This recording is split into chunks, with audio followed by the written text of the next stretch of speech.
दोस्तों, आज हम जानेंगे कि ऐसी कौन सी फल है जो हमारी सारी बीमारी और हमारे बुढ़ापे को रोक दे, जो हमें बुढ़ापे की अवस्था से बचाती है।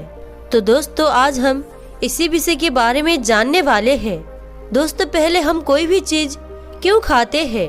अपने शरीर के स्वास्थ्य को बनाए रखने के लिए, क्योंकि वो हमारे शरीर को फायदा करे, हमारे शरीर में अभाव प्रोटीन, विटामिन, मिनरल्स आदि की कमी को पूरा करे, इसीलिए खाते हैं। दोस्तों, हम सबको जागरूक होने की जरूरत है।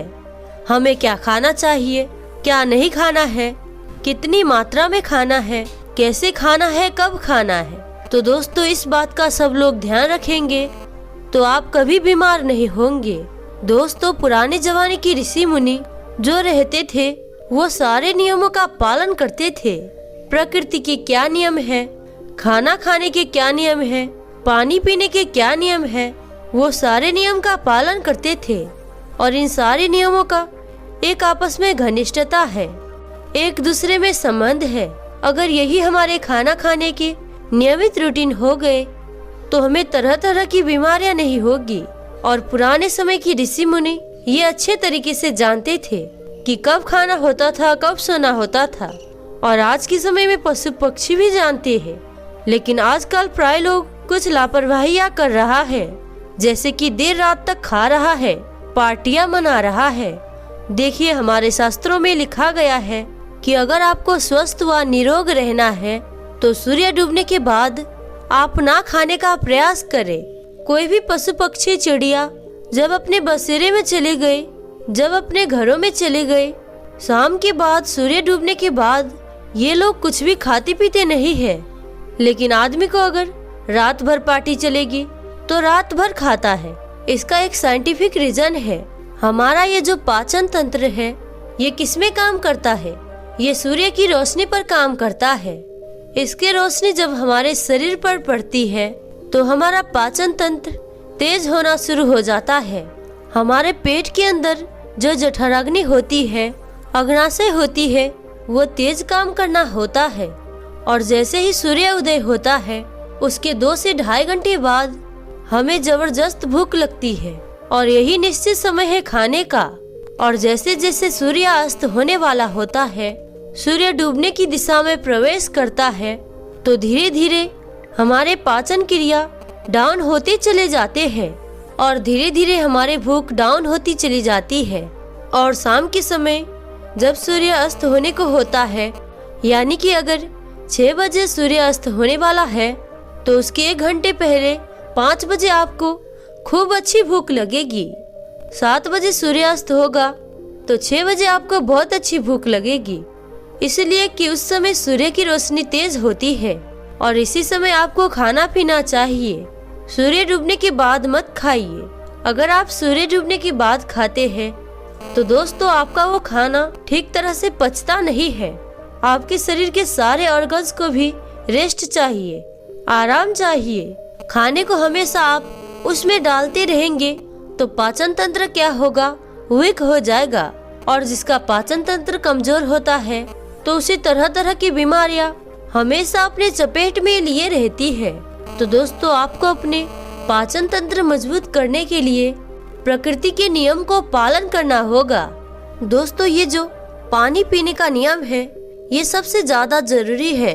आप पानी पीने का नियम का ही पालन करके अपने शरीर को निरोगी बना सकते हैं। आज के समाज में आप देख सकते हैं, सब लोग खाना भी खाते रहते हैं और पानी भी पीते रहते हैं, जबकि खाना और पानी दोनों एक दूसरे की दुश्मन है। या तो आप खाइए या तो आप पानी पीजिए, दोनों में से एक काम कीजिए। दोनों काम एक साथ नहीं कर सकते। अगर आप दोनों काम एक साथ करते हैं तो वो खाना आपका पचता नहीं है, सड़ जाता है। दोस्तों, इस बात का आप हमेशा ध्यान रखिए। जब आप इन बातों का ध्यान रखेंगे तो जो कुछ भी आप खाएंगे तभी वो आपके शरीर में लगेगा, अन्यथा वो आपके शरीर में लगता नहीं है। तो दोस्तों, चलिए अब महात्मा बुद्ध के एक कहानी को सुनते हैं। उसके बाद हम जानते हैं कि कौन से वो फल है जो हमारी सारी बीमारी को दूर कर देगा। दोस्तों, ये एक फल सारे रोगों को खत्म कर देगा। कभी भी आपको दिल से संबंधित कोई बीमारी नहीं होगी और पेट से संबंधित बीमारी भी नहीं होगी। दिल और पेट से संबंधित सारे रोगों को दूर करने वाला वो कौन सा फल है, उसमें क्या क्या पाया जाता है, कब कितनी मात्रा में लेना है, उसके बारे में जानेंगे।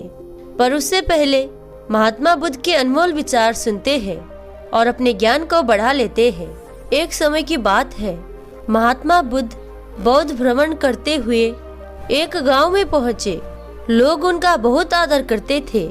महात्मा बुद्ध और उनके शिष्यों का ग्रामीणों ने हार्दिक सत्कार किया और फिर उनके पवित्र वचन सुनने के लिए उनके आसपास एकत्रित हो गए। महात्मा बुद्ध लोगों को धर्म और आचरण विषय अच्छी बातें सरल भाषा में समझाने लगे। तभी वहां पर एक व्यक्ति आया और भगवान को अशब्द कहने लगा। उपस्थित जन समूहों ने उसे रोकने का बहुत प्रयास किया, किंतु वो नहीं माना। वो बहुत क्रोधित लग रहा था और अनार्थ बौद्ध धर्म को भला बुरा कहने लगा। उसके बाद भगवान बुद्ध से लोगों ने कहा कि भंते, ये व्यक्ति कितना उद्दंड है, निरर्थक ही आपको अब शब्द कहता रहा।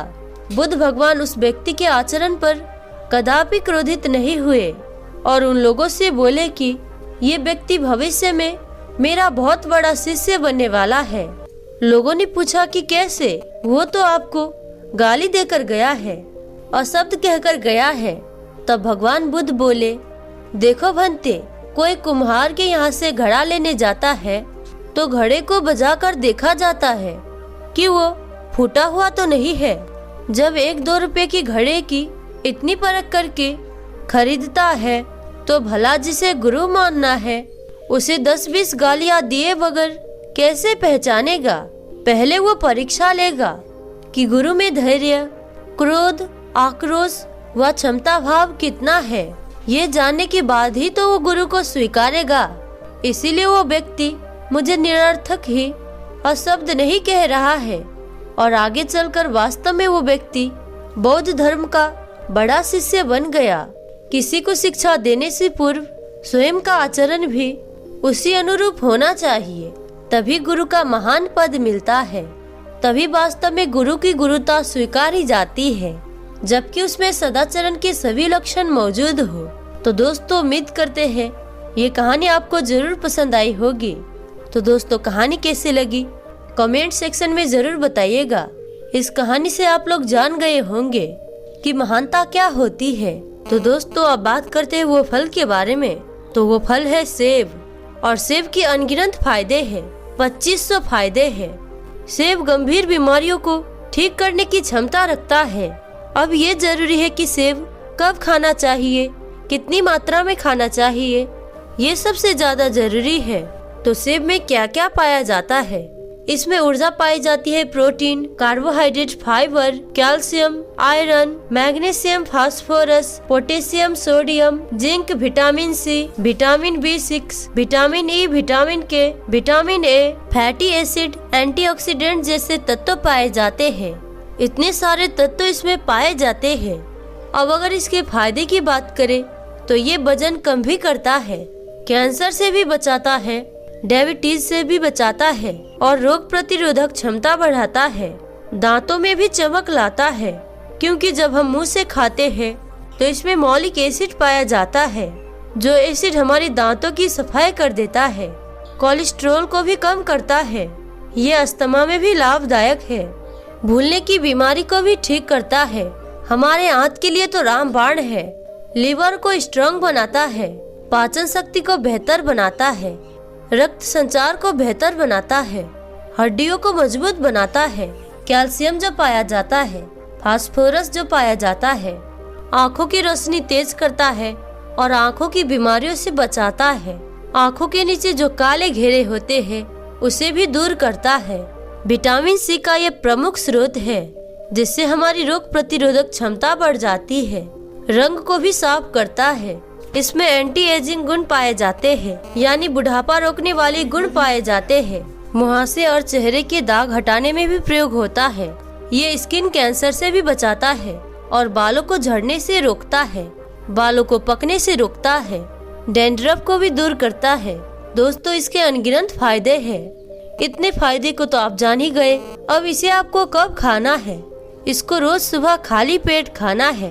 बस इस बात का आपको याद रखना है, जब आपको सेब खाना है उसके 1 घंटे पहले कुछ भी नहीं खाना पीना है, और सेब को खाने के 2 घंटे बाद भी आपको कुछ नहीं खाना पीना है।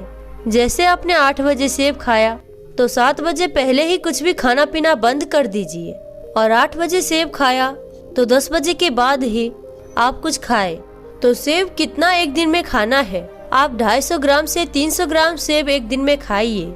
सेब मीठा वाला लीजिए, खट्टा वाला नहीं लेना है, तो उससे आपको पूरे फायदे मिल जाएंगे। तो दोस्तों, अगर आप रोज 1 सेब खा रहे हैं तो ये बहुत सारे बीमारियों से आपको बचा के रखेगा।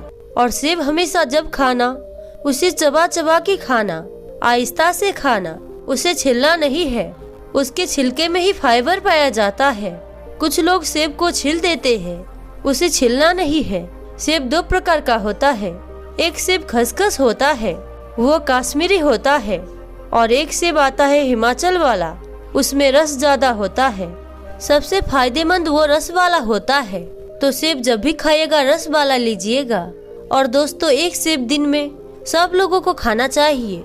आजकल के समय में कोई सिगरेट पीते हैं, बीड़ी पीते हैं, कितने लोग चाय पीते हैं, और उसी में सबसे ज्यादा पैसे खर्च कर देते हैं। और सीजन की बात करें तो जुलाई से इसका सीजन शुरू होता है और अक्टूबर तक रहता है। सीजन में तो ये 100 में ही मिल जाता है, पर जब इसका सीजन डाउन होता है तो आपको 150-200 में मिल जाता है। और 1 सेब का बात करें तो 35 या 40 पड़ेगा। तो अपनी सेहत बनाए रखने के लिए 35-40 रुपए अपने स्वास्थ्य के लिए खर्च करना कोई बड़ी बात नहीं है। इससे आपको बहुत लाभ मिलेंगे। तो दोस्तों, सबसे रिक्वेस्ट है कि सब लोग अपने डेली रूटीन में 1 सेब को जरूर शामिल करें। इससे आप ढेर सारी बीमारियों से बचे रहेंगे। धूम्रपान और चाय कॉफी का त्याग कर दीजिए और इसके स्थान पर सेब का सेवन करना शुरू कर दीजिए। तो दोस्तों, आज की वीडियो कैसी लगी कमेंट सेक्शन में जरूर बताइएगा, और हमें सपोर्ट करने के लिए इस चैनल को सब्सक्राइब जरूर करें। और साथ ही साथ अंत तक इस वीडियो में बने रहने के लिए मैं पूजा शर्मा आप सभी का दिल से बहुत बहुत धन्यवाद करती हूँ। तो मिलते हैं ऐसी किसी और वीडियो में, तब तक के लिए अपना ख्याल रखें। धन्यवाद।